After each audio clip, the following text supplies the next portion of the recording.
अगर आपको हिंदी में कुछ भी नहीं आता और बोर्ड परीक्षा आप देने चले गए हो तो आपको आखिर कौन सी ट्रिक अप्लाई करनी है, क्या ट्रिक आपको अपनाना है, आज की इस वीडियो में आपको बताने वाला हूं। बिल्कुल आपके बहुत अच्छे नंबर आप लेकर आने वाले हो अपनी बोर्ड परीक्षा में। मान लो आप परीक्षा देने चले गए और आपको परीक्षा में कुछ भी नहीं आ रहा, मतलब एक इतना सा भी नहीं आ रहा है, आपको 5 नंबर 10 नंबर का भी क्वेश्चन नहीं आ रहा है, तो आखिर आप क्या ट्रिक अप्लाई करेंगे जिससे कम से कम आपके 100 में से 75 नंबर तो आ ही जाएंगे। और ये ट्रिक देखिए केवल उन्हीं स्टूडेंट्स के लिए है जिन्होंने अभी तक कुछ भी पढ़ाई नहीं की है। बाकी जो स्टूडेंट्स पढ़ाई कर रहे हैं और वो अगर टॉप बनना चाहते हैं, टॉपर बनना चाहते हैं, 90% 95% लाना चाहते हैं, तो उनको तो पढ़ाई करनी ही करनी है। बाकी ये ट्रिक अपनाकर वो कुछ नंबर और एक्स्ट्रा गेन कर सकते हैं। बाकी ये देखो जो एकदम कमजोर बच्चे मैं उनको बता रहा हूँ 70 से 75 आराम से आपका आ जाएगा। बस जो ट्रिक मैं इस वीडियो में आपको बताने वाला हूँ आपको वो ट्रिक अप्लाई करने हैं जब आप बोर्ड परीक्षा देने बैठोगे, और उसके बाद जब आपका रिजल्ट आएगा तो आप भी याद रखोगे कि आखिर मैंने बहुत अच्छा किया था जो मैं ये ट्रिक देख कर गया था। ये ट्रिक आपको वहीं पर अपनाना है। देखो बोर्ड की copy same to same as it is रहेगी, जैसे ये है सेम टू सेम ऐसे आने वाली है आपकी बोर्ड की कॉपी, ऐसे ही रहेगी। अब आपको इसमें आखिर क्या अप्लाई करना है क्या नहीं, सबसे पहले आपके पास एक स्केल होनी चाहिए, ऐसे एक काली पेन होनी चाहिए, एक नीली पेन होनी चाहिए, बस इतनी चीजें हैं तो आप बहुत अच्छे से कर पाओगे। अब मैं आपको बताता हूं आपको क्या करना है। सबसे पहले आपको ये स्केल लेनी है, पटरी लेनी है, और ध्यान से देखते जाओ जो जो मैं बता रहा हूं। इस पर आपको एक लाइन इधर से ऐसे खींच देनी है, यहां से यहां तक। आप चाहे तो ऐसे सिंगल लाइन कर सकते हो, नहीं तो आपका बहुत मन है तो चलो भैया यहाँ पे हम डबल लाइन कर देते हैं ना। चलिए हम यहाँ पे डबल लाइन कर दिए, आप ऐसे कर देना। ये सब देखो एक बहुत अच्छा इंप्रेशन डालेगा। आप कहोगे ये आप क्या बता रहे हैं, इससे देखते जाओ पूरा देखो। ये पेपर लाया हूं ना, पूरा पेपर सॉल्व करके बताऊंगा। आपको कुछ भी अगर नहीं आ रहा है, 1% नहीं आ रहा है, तो आखिर आप क्या करोगे। अब देखो एक पेपर ये है हमारे पास, एक कॉपी ये है, इस पर भी हम क्या करते हैं लाइन कर देते हैं। पूरा पेपर आपके सामने मैं सॉल्व करूंगा और देखना कितना बढ़िया तरीके से होगा। मैं ऐसा मान के चलूंगा कि मुझे कुछ भी नहीं आ रहा है। चलो इसको भी हम लाइन खींच देते हैं, बस आप देखते चलना। अगर आप बीच में भगा भगा के देखोगे तो आप समझ नहीं पाओगे, ये भी ध्यान रखना। चलो भैया इसको हम ऐसे कर दिए। अब देखो आपको क्या करना है, यहाँ पर कह रहा है हिंदी है। अब हिंदी में देखो यहाँ से शुरू है हमारा बहुविकल्पी प्रश्न से शुरू होता है। बहुविकल्पी प्रश्न एक चीज मैं आपको बहुविकल्पी में बता देता हूं, आप रामबाण उसको समझ लीजिए। मैं कोई ये आपको नहीं बताऊंगा कि आप ए वाला ऑप्शन टिक लगा लेना, बी वाला ऑप्शन टिक लगा लेना, सी वाला, भाई ये सब कुछ नहीं होगा, ठीक। वो एग्जाम में कुछ भी दे देगा, आप समझ नहीं पाओगे। मेरी यहाँ पर ट्रिक आप याद रखना, आप खुद भी देखना, चाहे जिस आप टीचर से पूछ लेना, ये बहुत काम करती है। MCQ मतलब मल्टीपल चॉइस क्वेश्चन, बहुविकल्पी क्वेश्चन का ट्रिक। सिर्फ यही ट्रिक आप अपनाओगे। ऐसा आप सोचो कि चलो हम ए और सी टिक लगा दें, बी और डी टिक लगा दें तो हो जाए, ऐसा कुछ नहीं होने वाला है। सब बकवास चीजें हैं, ठीक है। देखो अब मैं बताता हूं क्या करना है आपको। 4 से 5 आपको कंडीशन दे दे रहा हूं, अगर आपको ऐसा कुछ मिल गया ऑप्शन तो वही टिक लगा देना है। सबसे पहला अगर आपको कहीं ऑप्शन दिख रहा है जिसमें वाह आया हो, मतलब राम व श्याम, तो आपको हमेशा वही वाले ऑप्शन टिक लगाने हैं, ठीक। एक कंडीशन ये हो गया। दूसरा है और आया हो, जैसे राम और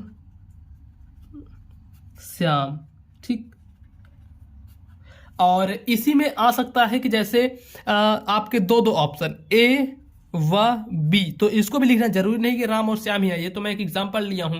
जैसे इसमें आ गया ए और बी, ठीक। एक और थर्ड नंबर देखो क्या है। थर्ड नंबर आपका किस प्रकार से आएगा इसको मैं बताता हूं। थर्ड आ जाएगा कि आपका इनमें से कोई नहीं, तो वही देखो जो जो अगर ऐसे ऑप्शन आपको दिख जाए तो आंख मूंद कर आपको टिक लगा देना है। 90% चांसेस में आपके सही हो जाएंगे। इनमें से कोई नहीं, ठीक। और एक आता है चौथा नंबर, इनमें से सभी, इनमें से सभी। और देखो एक पांचों मैं आपको बता देता हूं। मान लो कोई चीज पूछ लिया गया, अब उसमें आपको ये ढूंढना है कि सबसे अलग हमारा कौन सा है, सबसे अलग ऑप्शन कौन सा है, मतलब सबसे अलग ऑप्शन, अलग ऑप्शन क्या बोलते हैं, विकल्प, अलग विकल्प आपको चुनना है और उसी पर आपको टिक लगा देना है। तो बस ये 5 चीजें आपको देखनी है, उसी पर टिक लगा देना है। मैं 100% गारंटी के साथ कहता हूं वही आपका सही होगा। अब आप ये मत सोचना कि चलो कुछ लोग हमको पता है कि ए व सी इनमें से कोई भी लगा, भैया तो आपका गलत हो जाएगा, लिख कर ले लो। आप पुराने क्वेश्चन जाकर देखना, मिलाना, गलत हो जाएगा। ये आप मत करना है गलती। ये जो मैं बताया हूं बिल्कुल ट्रिक है और ये ट्रिक कोई काट नहीं सकता, चाहे जिससे जाकर पूछ लो, बस साफ बात। अब हम आ जाते हैं, इसके बाद हमारा आता है गद्यांश पर। यहां से इसको हम कर देते हैं साइड में, ये आप इतना देख लो, चाहे इसके स्क्रीनशॉट ले लो। अब आते हैं हम खंडवा पे। जो मेन चीज आपका शुरू होता है यहां से शुरू होता है, जो कि कितने नंबर का आता है, 50 मार्क का, ठीक है, 50 मार्क का आता है आपके बोर्ड परीक्षा में, जो कि खंडवा यहां शुरू है। देखो मुझे इसका कुछ नहीं आ रहा है आंसर, मुझे कुछ भी नहीं आ रहा है, फिर भी मैं देखो कैसे इसको हल करूंगा। तो खंडवा तो कि फर्स्ट है, निम्नलिखित में से किसी एक गद्यांश पर आधारित प्रश्नों के उत्तर दीजिए। देखो यहाँ पर गद्यांश है, गद्यांश में क्या करना, 3 चीजें दी हुई हैं। पहला है उपयुक्त गद्यांश का संदर्भ लिखना है, मतलब इसका संदर्भ लिखना है। अब आपको लेखक का नाम पता ही नहीं, तो आप कैसे लिखोगे वो भी मैं आपको बताता हूँ।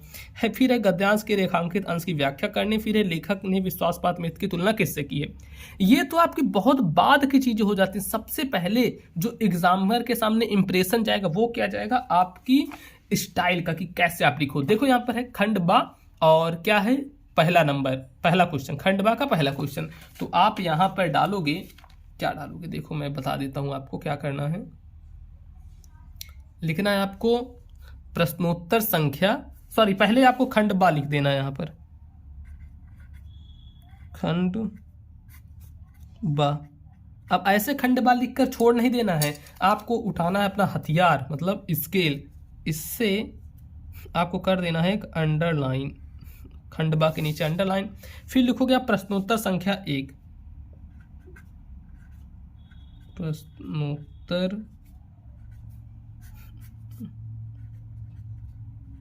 संख्या 1, ठीक। अब डालोगे प्रश्नोत्तर संख्या 1, इसके नीचे भी आपको अंडरलाइन कर देना है। देखते चलना, बहुत ही मजा आने वाला है आपको। अब कैसे कैसे मैं करूंगा, इसके नीचे भी आप कर दिया अंडरलाइन, इतना हो गया। अब यहां पर आपको उठा लेना है पेपर। पेपर में देखो क्या लिखा गया है, उपयुक्त गद्यांश का संदर्भ लिखिए, मतलब इसका आपको संदर्भ लिखना है। तो आप यहां पर डालोगे फर्स्ट, क्या लिखना है आपको, संदर्भ लिख दो, संदर्भ। भले आपको पता नहीं है लेकिन हेडिंग आप जरूर से इतना लिखोगे। अब इसके बाद फिर इसके नीचे भी आप स्केल्स लाइन करना। ये सब क्या है ना, जब एग्जामिनर आपकी कॉपी खोल के देखेगा तो वो पहली नज़र में ही आपको नंबर दे देगा, इतना ध्यान रखना। वो पहली नज़र में ही देखेगा और आपको नंबर दे देगा, बस। अब देखो संदर्भ, संदर्भ कैसे लिखोगे, लिखा उपयुक्त गद्यांश का संदर्भ लिखिए। तो आपको इसके लेखक वगैरह नहीं पता है तो आपको एक बार क्या है, गद्यांश को पढ़ना है। देखो यहाँ से हम पढ़ रहे हैं, विश्वासपात मित्र से बड़ी रक्षा रहती है, जिसे ऐसा मित्र मिल जाए, विश्वासपात मित्र। देखो मित्र के कितनी बार यहाँ पर, मतलब मित्र का नाम बहुत बार यूज हुआ है, तो आप इससे समझ सकते हो ये जो पाठ किस पाठ से लिया गया है, मित्रता पाठ से लिया गया है। इतना तो यार आप आइडिया लगा ही लोगे, अनुमान लगा लोगे, मित्र आ रहा है बार बार। तो आपको यहाँ पर संदर्भ कैसे लिखना है, ये आप सब में इतना चीज डालोगे कि प्रस्तुत गद्यांश हमारी पाठ्य पुस्तक हिंदी की, इतना आप याद कर लेना, प्रस्तुत गद्यांश हमारी,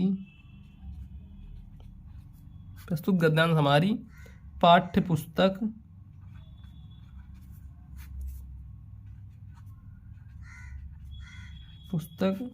हिंदी के। अब ये चीज़ ध्यान देना, मैंने आपको एक वीडियो में बताया था कि आज जो चीज़ मतलब इंपॉर्टेंट हो उसको आपको काली काली पेन से लिखते जाना। जैसे यहाँ पे हिंदी आ गया, हिंदी के गद्य खंड, लेकिन जब आपको कुछ भी नहीं आ रहा है तो आपको एक ही पेन से भांजते चले जाना है, एक ही पेन से लिखते चले जाना है। नहीं तो अगर आप काली पेन से लिखोगे और वही चीज़ गलत रहेगा तो एग्जामिनर का ध्यान तुरंत जाएगा। वो चीज़ काली पेन नीली पेन का मतलब मेन चीज़ तब उपयोग किया जाता है जब आपका एकदम क्लियर है कि 100% सही हो, तो इतना ध्यान रखना। चलो, प्रस्तुत गद्यांश हमारी पाठ्य पुस्तक हिंदी के गद्य खंड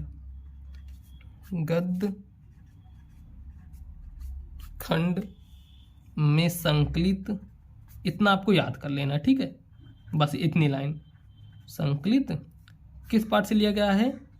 मित्रता। तो यहाँ पर लिख दोगे मित्रता, बंद कर दोगे, नामक पाठ से लिया गया है। ऐसे लिख देना है, जहां से आपका हो जाएगा संदर्भ। उसके बाद आता है आपको व्याख्या करने। तो व्याख्या करने का मैं बता दूं, सेम चीज जहां जहां रहा वही उतारते चले जाना, बस स्टार्टिंग में लिख देना है लेखक कहते हैं कि। आप कैसे लिखोगे? यहाँ पे जैसे लिख देना, इसका आप व्याख्या कर रहे हो, चलो हम बता देते हैं। इसकी मान लो आप व्याख्या कर रहे हो, व्याख्या के आपको आगे लिख देना है लेखक कहते हैं कि, लेखक कहते हैं कि। बस इसके बाद से यही सेम चीज आपको उतारते चले जाना है, ऐसे ऐसे ऐसे जो भी चीजें हैं आपको उतारते चले जाना है। बस इसके बाद कुछ नहीं करना है। नीचे आएगा एक क्वेश्चन, इसका उत्तर कैसे करोगे? देखो, लेखक ने विश्वासपात मित्र की तुलना किससे की है?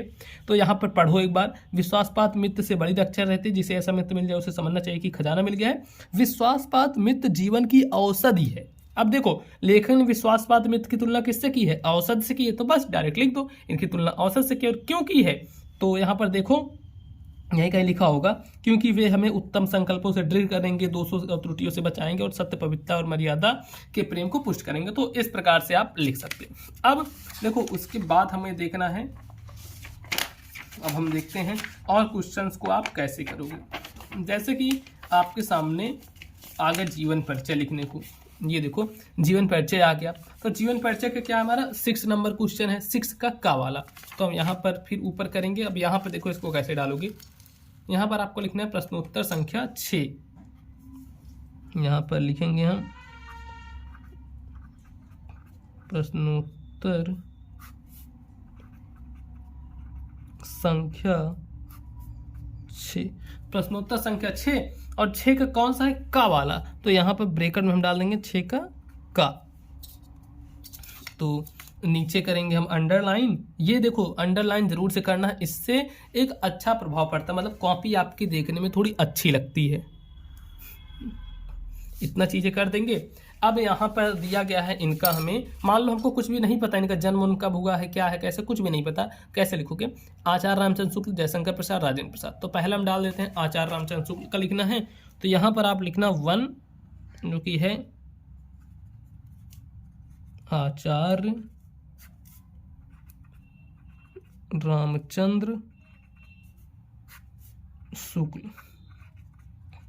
ठीक है, ऐसे कर देना आचार्य रामचंद्र शुक्ल।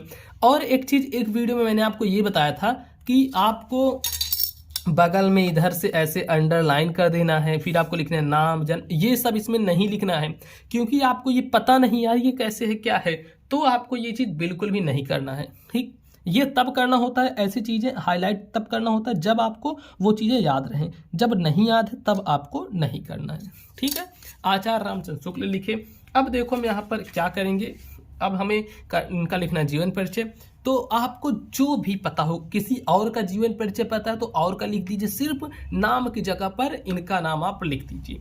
जब ऐसे लिख सकते हैं कि देखिए अपने मन से आचार्य रामचंद्र शुक्ल, इतना लिखे। अब आपको ये पता है कि ये हिंदी के हैं तो लिख दो, इनका हिंदी में बहुत बड़ा योगदान रहा है शुक्ल। अब यहाँ पर लिखेंगे जी का हिंदी में बहुत बड़ा योगदान रहा है। अब देखो, अगर आपको इनका जन्म उन्म नहीं पता ना, तो ऐसे लिख दो कि इनका जन्म, अब जरूरी थोड़ी ना है गांव का नाम लिख दो, एक छोटे से गांव में हुआ था, ऐसे लिख दो ना। एक मतलब आपको स्टोरी बना बना के लिखनी है, ऐसे छोटे से गांव में हुआ था। बस ऐसे ऐसे बनाते बनाते आपको जो भी आपके मन में आए ऐसे बना कर लिख देना, 100% गारंटी है आपका सही हो जाएगा। ये देखो 5 नंबर का आता है, 5 में से कम से कम तो आपको 3 नंबर तो देख के ही जाएगा। और एग्जामिनर ने अगर नहीं पढ़ा तो भाई 5 में से 5 भी आपको मिल सकते हैं। लेकिन एक चीज ध्यान रखना, इनकी कुछ रचनाएं आप याद कर लो, ताकि रचनाएं लिख दो जिससे कि अच्छे नंबर आपको मिल सकते हैं। ठीक है, अब देखो क्या चीजें, हम कुछ चीजें और देख लेते हैं। जैसे कि ये हो गया आपका, निम्नलिखित में से किसी संस्कृत पद्यांश का संदर्भ सहित आपको हिंदी में अनुवाद लिखना है। अब ये देखते हैं, आपदो दूरगामी चा साक्षरो चा पंडिता। अब यहाँ से देखते हैं, ये तो मुझे पता है कि ये पत्र पाठ से लिया गया है, लेकिन ये कैसे लिखोगे, इनका पद्यांश का संदर्भ सहित आपको हिंदी में अनुवाद करना है। तो चलो अब हम देखते हैं, इसका पेज पलटते हैं। हमने पेज पलटा और आ गए हम इस पेज पे। इस पेज पे भी सेम हमको ऐसे करना है, यहाँ पे लानी है स्केल पटरी उठानी है और यहाँ से खींच देना हमको एक लाइन। जब आप लाइन खींच दोगे तो अब देखो ये कौन सा क्वेश्चन है, क्वेश्चन देखना है, चौथा क्वेश्चन है। चौथा क्वेश्चन को कैसे करना है, आप डालोगे प्रश्नोत्तर संख्या 4। बस सेम टू सेम ऐसे ऐसे करते जाना जैसे मैं आपको बता रहा हूँ। प्रश्नोत्तर संख्या 4। अब इसके बाद नीचे कर देना आपको अंडरलाइन।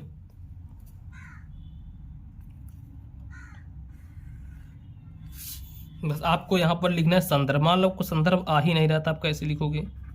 कुल मिलाकर आपको बोर्ड परीक्षा में कॉपी भरने से मतलब होता है, जरूरी नहीं कि आप सही लिखो। ये सिर्फ आपके लिए ट्रिक है, बस मैं आपको बता रहा हूँ, आप जितना अच्छे से भर पाओ। लेकिन ये नहीं कि एकदम उल्टा सीधा लिख दो। देखो हिंदी से रिलेटेड लिख दो, कुछ भी लिख दो, नंबर मिल जाएगा। आप लिख ट्राई कर लेना। देखो ये क्या है आपका संस्कृत खंड, तो आप ऐसे लिख सकते हो, प्रस्तुत संस्कृत खंड, प्रस्तुत संस्कृत खंड हमारी पाठ्य पुस्तक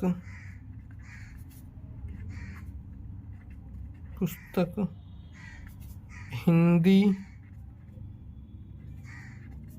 के संस्कृत खंड से लिया गया है। बस पाठ का नाम आपको नहीं लिखना है, ऐसे लिख दो हिंदी के संस्कृत खंड